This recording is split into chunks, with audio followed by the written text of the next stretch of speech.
Ya, terima kasih. Bismillahirrahmanirrahim. Assalamualaikum warahmatullahi wabarakatuh. Izin Pak Kabid, izin Pak Kabak, Pak Akmal menyampaikan presentasi yang akan saya sampaikan hari ini. Perkenalkan, saya tadi sudah disampaikan oleh Bu Atik ya. Saya UC, saya di sini selaku Direktur Teknik Direktur Teknik di PT Radar Telekomunikasi Indonesia, atau yang disingkat RTI. Saya juga di akademisi ya, sebagai dosen dan juga ada beberapa kegiatan penelitian. Mungkin langsung saja, ini slide-nya kebetulan panjang ya, mungkin nanti beberapa slide saya skip. Ini beberapa motivasi kami lah, agar kami bisa fokus membangun bangsa dari segi teknologi. Nah, sebelum masuk tadi Pak Bambang, Pak Kabit sudah menyampaikan banyak ya arahan atau gambaran mengenai teknologi radar, terutama di materi beliau di doktrin di TNI AU-nya seperti apa, kemudian proses-proses bagaimana dari ide awal hingga bisa digunakan oleh user. Nah, semata-mata targetnya ya tujuannya tadi dari segi ekonomi ya. Kita ingin mandiri dari segi teknologi pertahanan, terutama dalam bidang kami yaitu di bidang radar. Kami melihat banyak peluang, sebenarnya banyak peluang yang bisa kami gapai di segi industri radar ini, makanya kami berusaha bergiat di bidang radar maupun telekomunikasi.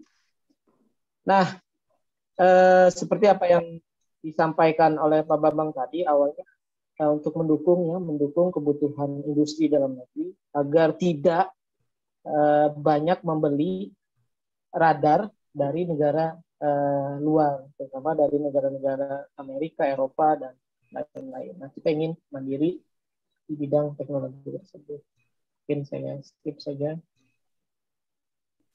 Ini gambaran sebenarnya anggaran-anggaran, tapi ini yang 2020 setelah sebelum refocusing ya, kalau di refocusing sudah banyak perubahan anggarannya. Kemudian ini juga yang tahun 2021, bahwa kita lihat sebenarnya anggaran pertahanan itu cukup besar. Nah, anggaran pertahanan dan Polri ya itu cukup besar. Nah, dua aspek ini kalau di pertahanan itu kan anggarannya cukup besar, tapi dibagi banyak pos-posnya. Jadi bukan hanya belanja alutsista, ini dibagi juga ke dalam tiga matra. Kalau di Polri kan dia untuk Polri itu sendiri. Jadi memang kalau dari segi pembelanjaan alat, mungkin alat dukung dalam pengamanan itu lebih besar di Polri. Tapi di pertahanan juga cukup besar.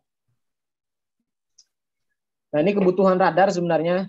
Kebutuhan radar tuh ini kita mengambil dari majalah Wira ya, edisi Februari 2018, volume 70 nomor 64. Ini intinya sebenarnya dukungan pemerintah dalam usaha konkret atau usaha nyata dalam pembangunan industri radar di dalam negeri.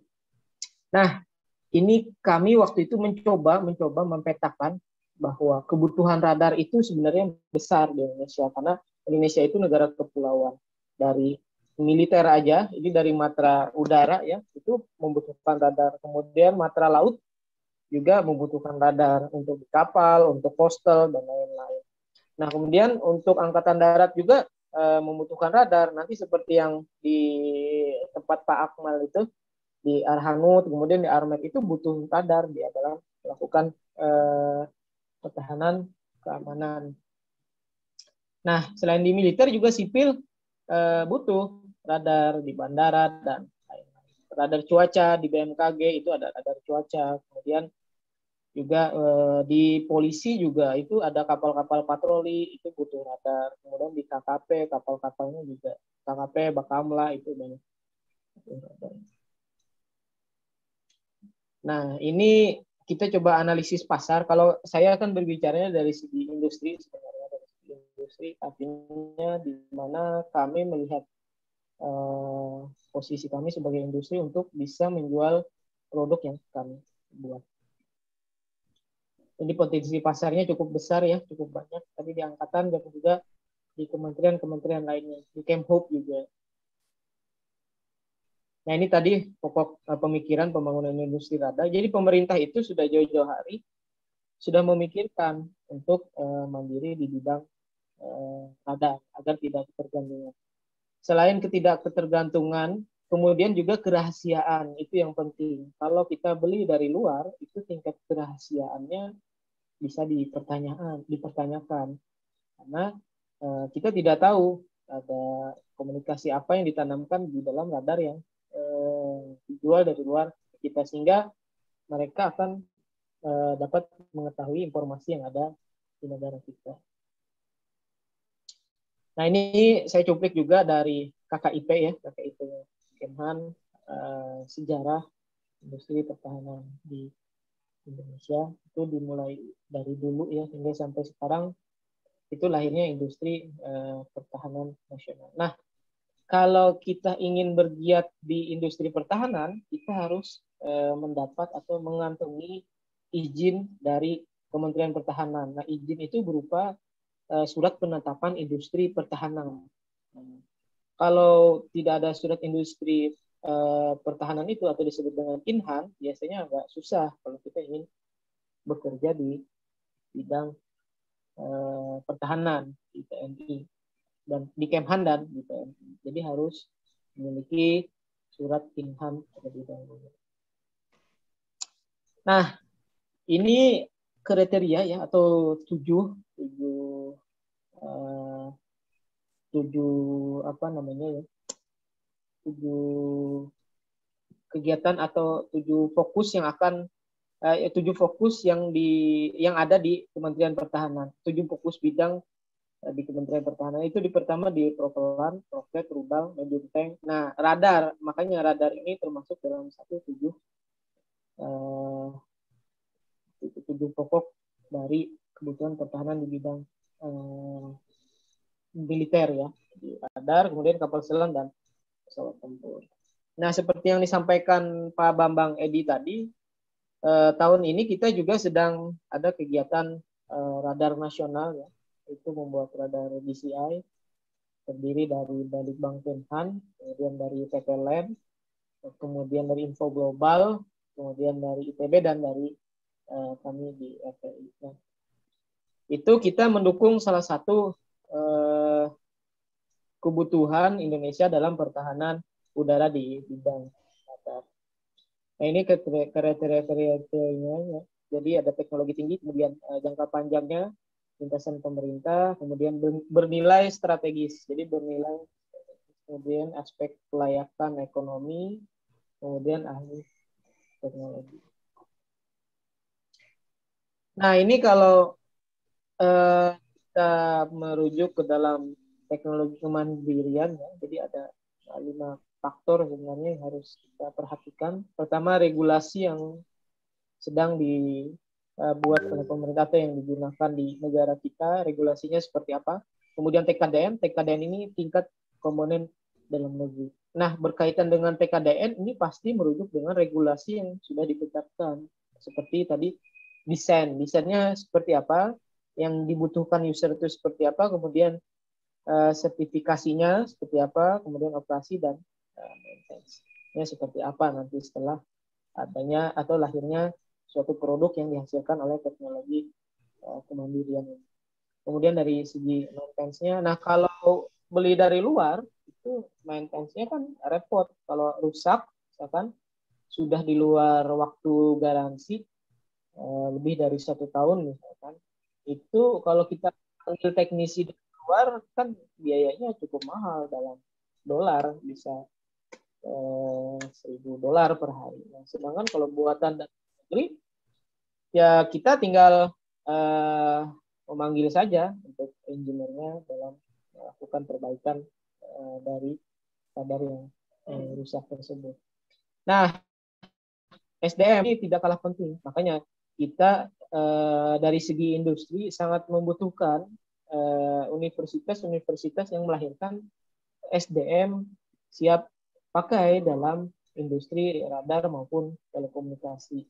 Nah, SDM di sini yang pasti kualifikasinya bukan sembarangan, terutama di bidang radar ya. Dia harus familiar bekerja dalam misalkan mengetahui tentang frekuensi, kemudian kalau kita bagi di dalam bidang-bidang radar tadi itu ada antena, kemudian ada bagian RF, IF, kemudian ada signal processingnya seperti apa, kemudian sampai ke bagian display-nya atau DPI-nya. Nah, itu kita membutuhkan SDM-SDM yang memiliki kualifikasi di bidang tersebut. Nah, ini juga security atau keamanan ya, sistem komunikasi terintegrasi aman dari penyadapan. Jadi tadi Pak Bambang juga sudah menyinggung tentang enkripsi ya. Jadi enkripsi itu penting dalam menjaga keamanan dari teknologi yang kita gunakan. Nah, ini pengenalan radar mungkin saya skip saja ya. Jadi kalau berbicara radar, tadi banyak jenisnya sebenarnya. Ini kalau dari jenis-jenisnya. Dan yang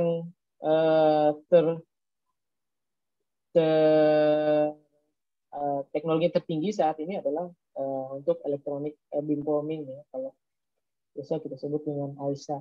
Jadi dia sistemnya sudah beamnya diatur atau dikontrol secara elektronik, itu bisa dengan mengatur pasanya atau amplitude dari si antena radar tersebut. Itu mahal, cukup mahal kalau teknologi-teknologi radar yang seperti itu. Jadi kalau berbicara bisnis di bidang radar itu harganya miliaran, bahkan sampai ratusan miliar. Contohnya seperti yang sedang kita kembangkan, yang dengan tadi Balitbang Kemhan dan PTLN dan ITB tadi, itu kalau kita beli dari luar ya, satu unitnya itu untuk radar GCI itu mungkin sekitar 250 sampai 300 M. Itu harganya. Nah, kalau sedangkan kita buatan dalam negeri, kita berharap bisa lebih murah, setidaknya setengah dari itu, sehingga bisa menghemat anggaran belanja negara, dan juga uangnya akan berputar di dalam negeri sendiri, bisa membuka lapangan pekerjaan dan membantu ekonomi yang ada di sekitarnya. Misalkan akan tumbuh industri-industri kecil sebenarnya, industri komponen, industri mekanik dan lain-lain. Nah, ini juga fungsi-fungsi radar ya, dari surveillance, search and tracking, core control, navigasi, dan lain-lain sampai ke security. Nah, kalau kita lihat jenis-jenis radar itu banyak. Ada yang fungsinya sebagai radar surveillance di laut, kemudian di udara, kemudian radar cuaca, radar LPI, kemudian radar kapal, ini radar di ATC ya, di bandara, ada primer dan sekunder. Nah, ini contohnya kemudian yang electronic beamforming ya. Ada di pesawat juga, di moncong pesawat itu pasti ada radarnya, karena kita aja tidak lihat tutup oleh radom si moncong pesawat tersebut. Nah, ini radar-radar yang bisa dikatakan harganya yang mahal ya, karena untuk defense semua ya. Contohnya. Kemudian ini juga yang ada di militer ya, di bidang militer. Ini kalau dijelaskan semua nanti ikut kuliah Bu Atik aja satu semester, karena belajar radar cukup banyak materi dan penjelasan. Nah, ini juga jenis-jenis teknologi radar. Nah, ini juga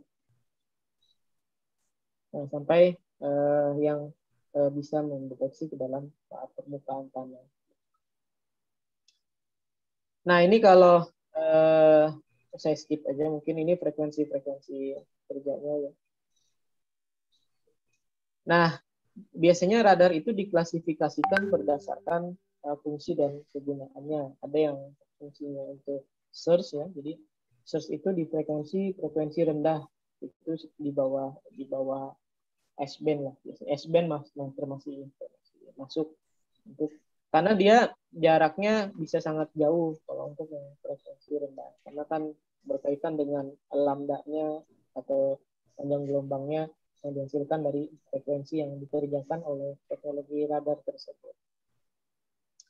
Nah, kemudian kalau untuk teknologi tracking ya, tracking itu misalkan dia menggunakan frekuensi tinggi, itu misalkan untuk tracking peluru, kemudian tracking roket dan objek-objek kecil biasanya menggunakan frekuensi tinggi. Dan sekarang kan sudah ada radar pendeteksi drone itu frekuensinya frekuensi tinggi. Nah, ini kemudian yang biasa digunakan untuk frekuensi yang digunakan untuk search and tracking ya. Dari L-band itu 1 sampai 2 GHz, kemudian S-band 2 sampai 4 GHz, kemudian C-band 4 sampai 8 GHz dan X-band 8 sampai 12 GHz. Ini frekuensi untuk radar yang memiliki kemampuan search and tracking. Nah, ini kemudian missile seeker ya, untuk frekuensi-frekuensi yang bisa mendeteksi peluru kendali.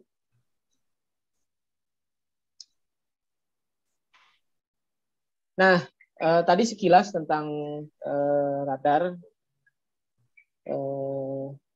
Kalau kita kupas lebih detail lagi, seperti saya sampaikan tadi, kita bisa menghabiskan 1 semester.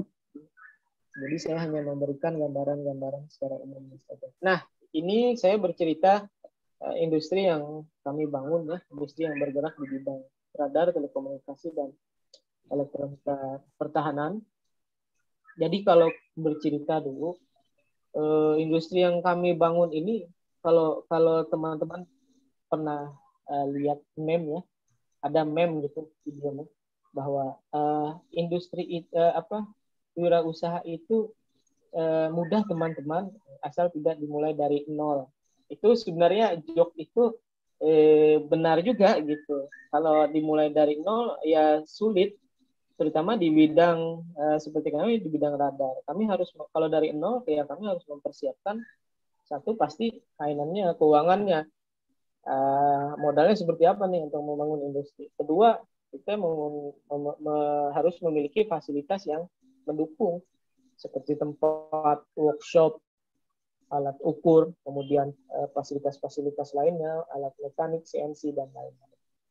Kemudian juga SDM kita merekrut SDM kan tidak gratisan, kita harus memikirkan bagaimana untuk gaji mereka, kemudian kita juga harus meningkatkan skill dan kemampuan mereka, kita beri pelatihan, dan kalau perlu kita sekolahkan lagi agar bisa lebih ilmunya lebih berkembang. Jadi, nah kebetulan kalau kami dulu industrinya ya awalnya kita banyaknya sebagai tenaga ada perusahaan orang lain yang di depan dan kami tenaga dapurnya kalau bisa dibilang seperti itu. Kami yang mengerjakan tapi perusahaan lain yang di depan. Sehingga berjalannya waktu baru kami sudah punya uang dan modal, baru kami membangun industri sendiri. Nah, ini beberapa yang kita miliki ya di industri kami. Kami juga sudah ISO, kemudian kita juga udah proses audit TKDN untuk produk-produk kami, udah diaudit oleh Superior Indonesia ya, oleh Kementerian Perdagangan, kita sudah diaudit. Kemudian kita juga udah industri pertahanan ya, industri pertahanan Kemhan di bidang radar, kita fokusnya di bidang radar dan komunikasi. Kemudian kita juga beberapa produk kita sudah kita daftarkan haknya Kementerian Hukum dan HAM.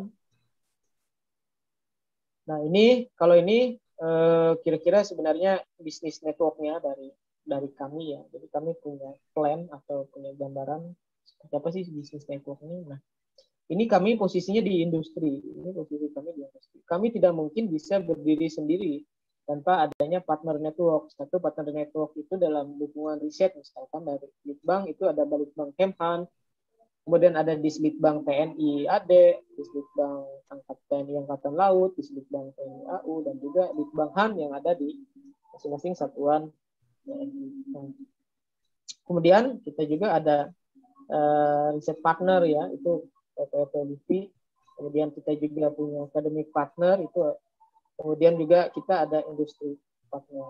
Jadi artinya kita tidak mungkin bisa berdiri sendiri tanpa ada dukungan partner-partner network dalam segala bidang tersebut. Kemudian, nah kami secara industri target kita itu kayak activity-nya yaitu memproduksi, jadi memproduksi hasil litbang kami dan juga riset yang akan kita buat berdasarkan kerjasama dari litbang-litbang yang ada di partner network. Nah, ini cost structure-nya ya kita harus investasi sarana dan prasarana, kemudian productivity cost-nya seperti apa, kemudian development cost-nya seperti apa. Nah, kami juga karena industri radar itu tidak 100% komponennya dibuat di dalam negeri, karena tidak ada industri komponen. Di Indonesia itu tidak ada, kita resistor aja, kalau teman-teman elektro resistor, misalkan ada tugas apa kan suka beli kalau yang di Bandung di Cikapundung misalnya. Itu resistor itu juga bukan dibuat di Indonesia tapi dia impor, ada yang dari Cina, mungkin dari yang bagusnya kan dari Amerika atau Eropa. Artinya kita tidak punya industri pendukung di bidang radar tersebut. Nah, oleh karena itu kami juga punya keagenan mitra di luar negeri. Kita ada di Singapura, ya, kemudian juga ada di Taiwan dan juga ada di Korea. Nah, ini mereka siap mendukung kita dalam kebutuhan kita untuk komponen di bidang radar. Target kita juga ke depan mungkin sebenarnya produksi ekspor. Kita sebenarnya juga ada tawaran, ya. Ini itu tawaran untuk menjual radar anti drone kita ke Qatar, ya, berkaitan dengan Olimpiade 2022. Tapi yang terkendala bagi kami adalah satu pendanaan, karena dia belinya kan dalam jumlah besar, ratusan unit akan dipasang di seluruh negara. Ya kami ya menolak dengan berat hati, menolak karena kita secara dukungan dananya tidak kuat untuk bisa menjual ke luar seperti itu. Ini gambaran customer yang target kami, ya. Pertama yang pasti di Kemhan dan juga di Angkatan. Kemudian ada customer pendukung itu di Polri, TNI, kemudian Polri, Brimob, kemudian Badan Penanggulangan Terorisme, BNN, Angkasa Pura, dan lain-lain. Nah, ini yang potensi pasar yang tidak langsungnya ada Bakamla, Bea Cukai, Basar. Nah, ini after sales, pasti kalau dari kami itu garansi itu 3 tahun, 1 tahun untuk komponen modul, jadi 2 tahunnya untuk servis. Kemudian ada penyedia komponen dan juga teknisi. Nah, ini beberapa gambaran produk kami yang sudah kami buat, ya, baik dengan mitra maupun yang kita buat sendiri. Itu ada radar LPI, ini kita install di KRI waktu itu, di 2 unit di KRI AHP dan di KRI AMI. Kemudian ini coastal radar, ini frekuensinya X-band, kemudian ini S-band, ini coastal, ya, dia cukup besar karena frekuensinya S-band. Kemudian ini juga ISM dari 2 sampai 18. ISM ini sebenarnya sebelumnya radar pasif itu pengembangannya adalah ISM. Jadi dia fungsinya receive only. Kalau yang dua radar ini kan radar aktif, jadi dia transmit dan receive. Tapi ini masih 2 dimensi, ya. Jadi masih 2 dimensi, belum 3 dimensi. Nah, ini yang sedang kami kembangkan juga kita beberapa tahun lalu. Jadi kami selain ke angkatan juga, kita juga mengajukan dana-dana litbang penelitian itu di Ristek Dikti. Kemudian di LPDP juga itu kalau produknya konkret dan bisa dipertanggungjawabkan dan usernya ada, itu biasanya mudah didanainya oleh Ristek Dikti atau sekarang kan Ristek BRIN, ya, atau LPDP. Maaf Mas Yusi, saya mau mengingatkan waktunya 5 menit lagi. Siap. Nah, kalau ini untuk Angkatan Darat, karena ini ground radar, ya. Jadi untuk di permukaan tanah ini bisa di infanteri dan lain-lain. Nah, ini untuk sipil, kita waktu itu juga ada pendanaan dari Ristek Dikti, ini radar untuk sipil. Waktu itu dilaunching oleh Pak Menteri, kita pasang di perahu nelayan. Ini untuk sipil juga, ini bikin radar VTS ya di Banyuwangi untuk mengawasi kabel laut antara Banyuwangi dan Pulau Bali. Jadi kita pasang radar, kemudian ada kamera thermal dan long range. Jadi ini klik by kamera. Kalau ada objek masuk board zone, kita klik, jadi kameranya otomatis mengarah ke objek tersebut. Nah, ini yang tahun lalu kita kembangkan radar untuk armet ya, Angkatan Darat, untuk membaca lintasan peluru. Nah, ini yang tahun lalu juga, dan kita lanjutkan di tahun ini untuk radar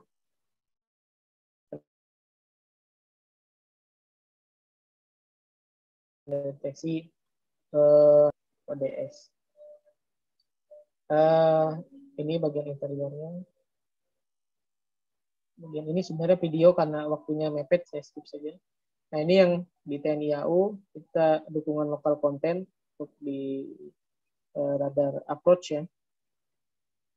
Nah, ini beberapa pengembangan yang coba kita tawarkan, itu untuk BTV dan poster radar. Kemudian kita juga pernah waktu itu nyoba menawarkan ke BNPB ya, untuk radar pendeteksi tsunami. Nah, ini supply chain-nya sebenarnya. Jadi ini kata supply chain, bahwa kalau kami sih siap di supply chain, karena tidak terfokus pada satu negara. Nah, ini waktu kegiatan di Taiwan yang diundang oleh Presiden Taiwan, mewakili Indonesia. Nah, ini beberapa kegiatan lain berkaitan dengan militer pastinya. Nah, ini waktu itu dengan BNPB. Ini dengan, nah, waktu itu kita ada tawaran kerjasama juga dengan Litbang Polri ya, tapi belum ada lagi tindak lanjutannya seperti itu. Nah, ini yang terakhir kita dengan Balitbang Kemhan untuk membuat scanning, jadi radar alternatif untuk scanning paru-paru untuk deteksi COVID. Nah, sayangnya ini tidak kita lanjutkan karena kita harus uji klinis ya, uji klinis di rumah sakit. Nah, karena untuk proses uji klinisnya kita tidak ada, jadi tidak kita lanjutkan. Ini kunjungan dari staf sus ya. Nah, dan ini yang terakhir yang sedang kami kerjakan tadi untuk konsorsium radar BCI. Mungkin itu saja dari saya, sedikit gambaran bahwa membangun industri itu susah-susah gampang, dan juga kalau untuk di bidang radar peluangnya cukup besar. Mungkin itu saja dari saya. Terima kasih. Assalamualaikum warahmatullahi wabarakatuh.